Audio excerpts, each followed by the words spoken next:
One of Lovecraft's best-known stories is The Whisperer in Darkness. In this tale, he introduces the alien beings called the fungi from Yuggoth. I won't spoil the story, but if you're interested, not only is it a fun read, but there's also a feature movie created by the HBL Historical Society, and I'm one of the executive producers. First of all, let's discuss their name. Lovecraft consistently calls them the fungi from Yuggoth. Now, he does say, the Vermont myths differed but little in essence from those universal legends of natural personification which filled the ancient worlds with fauns and dryads and satyrs, suggested the Kalakansari of ancient Greece, and gave to wild Wales and Ireland their dark hints of strange, small, and terrible hidden races of troglodytes and burrowers.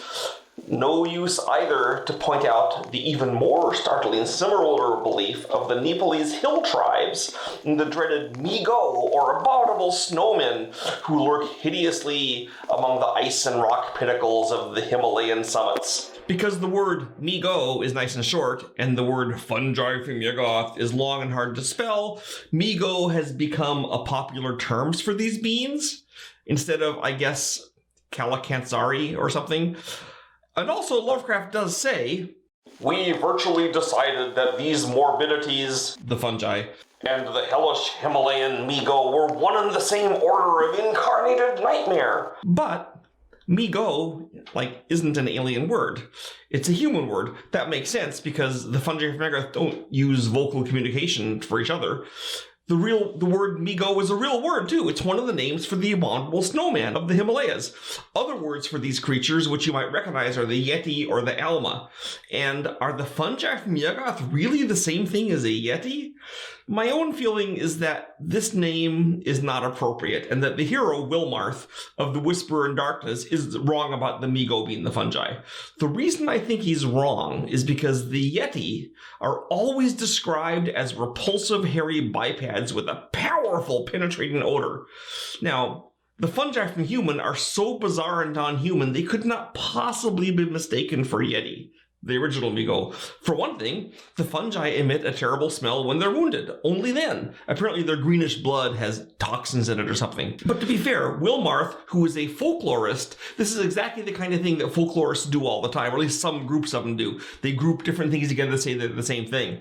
I think that Lovecraft's and other mythos things have other explanations for these other mystery things. For example, the Kalakansari of Greece and the weird dwarfish creatures of Wales and Ireland, for that matter, Scotland and England, are probably better explained by serpent people and their degenerate offspring. We'll talk about those some days.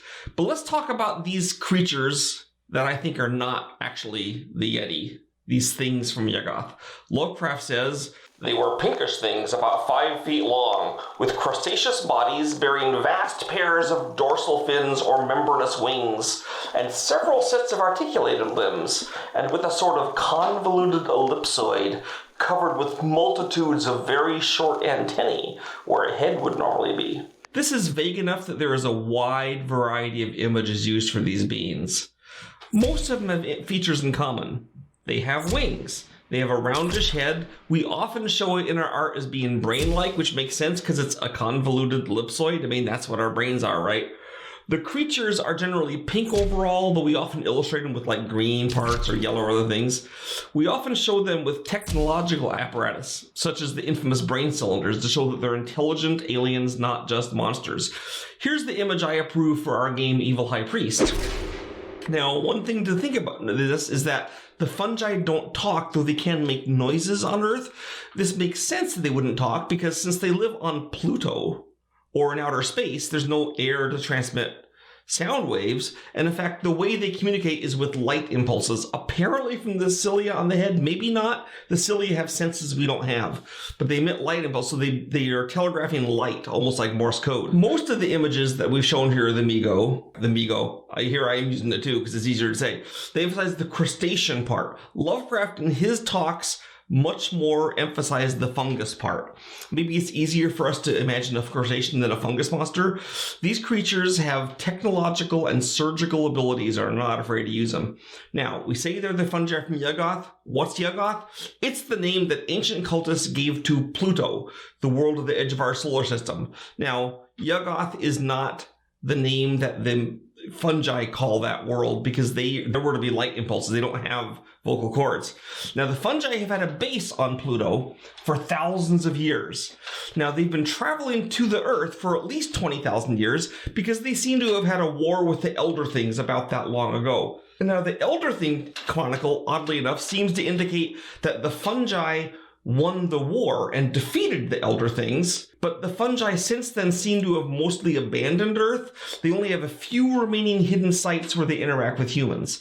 Now, they do have a cult of humans that they foster and keep tabs on and that they reward for servitude, but Earth doesn't seem to be really important to them. They also aren't actually from Yuggoth. That's just a base. They have a galactic empire that they are all over. So let's talk more about the fungi. The fungi. What could being a fungus being mean? How would this relate to their society or their surgical structure? Well, on Earth, fungi are usually recognized as the third great kingdom of living things besides plants and animals. Fungi's bodies are made of filaments and they digest matter externally, then absorb it. They reproduce by filaments, hyphae, or spores. I'm not sure how much these specific features of our fungi relate to the fungi from Yuggoth, because the aliens, of course, are not real fungi any more than they're real crustaceans. They're alien beings with no relationship to Earth life at all. How do we know this? Because they're made of non-terrestrial matter. And plus, we know where Earth beings came from. They came from the Elder Things, who are our same kind of matter. Now, non-terrestrial matter, I assume that means they aren't made of atoms? They are made of something else? They have physical structure. Lovecraft says that the fungi don't show up on normal photographic plates.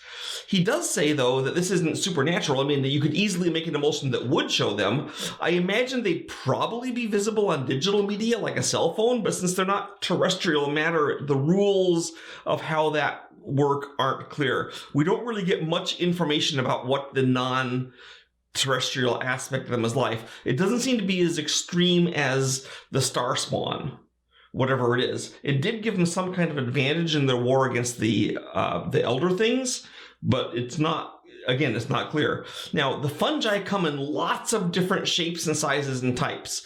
The ones that come to Earth are all about the same, but they're not the highest type.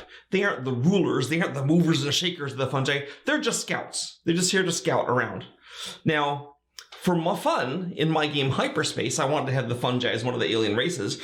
And I thought, hey, I'm not going to have the scouts be the main guys. I'm going to do a brain alien. So I made my version of what I think the noble class fungi might be. The rulers who can't fly through space. You can see I made them much more fungus-oriented because, hey, why not, right? And I've given them some mechanical attachments, like there's a phalanx-type gun and other things. Now, in games and other tests, the fungi have been expanded upon for other casts, drones, brains, warriors, and so forth. So they have lots of different types. Is it like an ant society? I don't think so. My guess is that the different forms of the fungi, which there may be millions of types, are all actually the same type of entity. The fungi are infamous for surgical stills. I submit that they simply carve each other into the desired shapes. They attach prosthetic parts as they need it. Perhaps they graft limbs and organs or grow new ones because they're chemically skilled. So if they need a scout, they make one. They grow one. If they need a starship captain, they make a starship captain. If they need someone whose job is to repair brain cylinders, they make that. You know, their factories are probably actually just different specialized fungus things that do all the tasks. It's not like funguses get bored, right? If they need, fungi can grow large. They can extend over a huge area. There's fungi on Earth that are 35 miles across.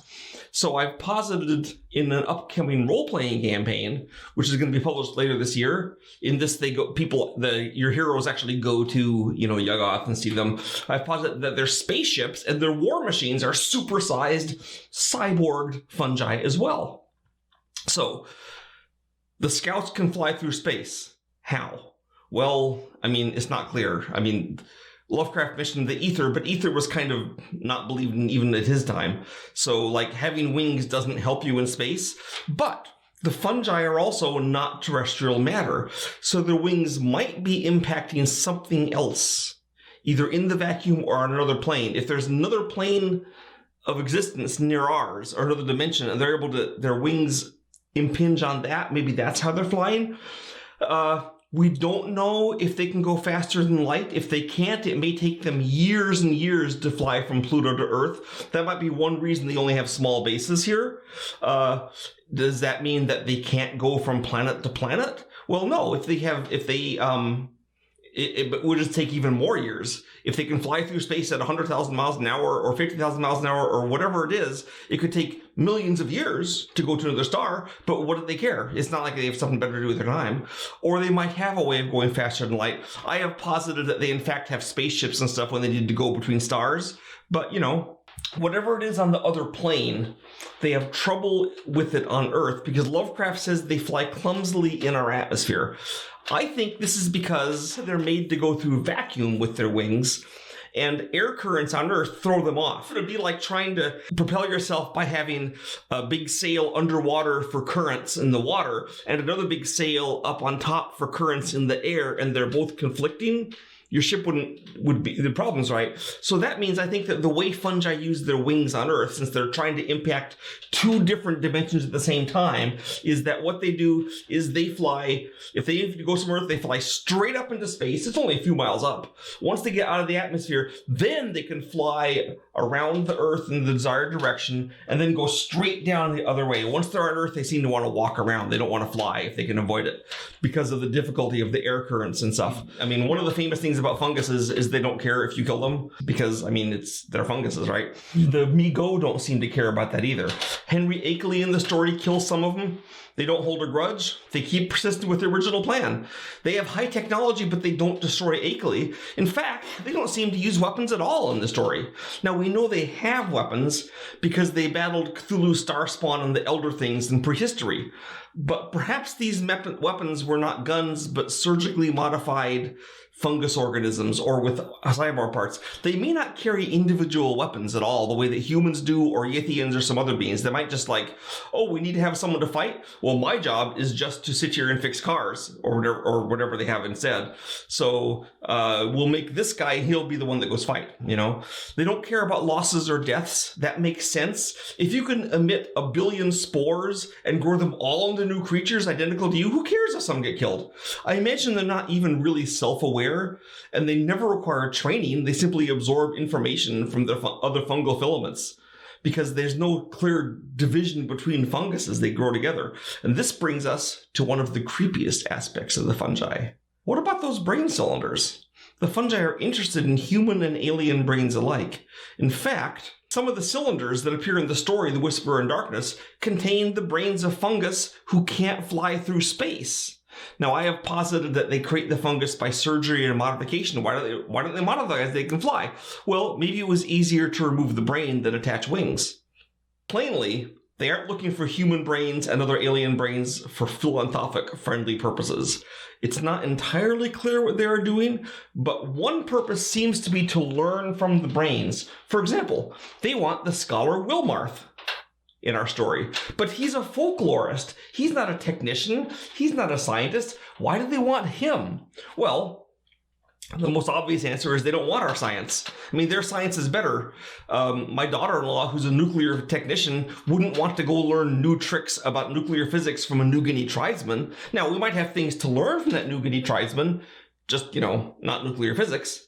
And maybe that's what they're trying to get from us, other information. Now, one extremely ominous fact is that fungus filaments are able to reach out and connect and infect other things and share genetic and other information. Maybe that's what they're using our brains for, to get their information from us directly by infecting us.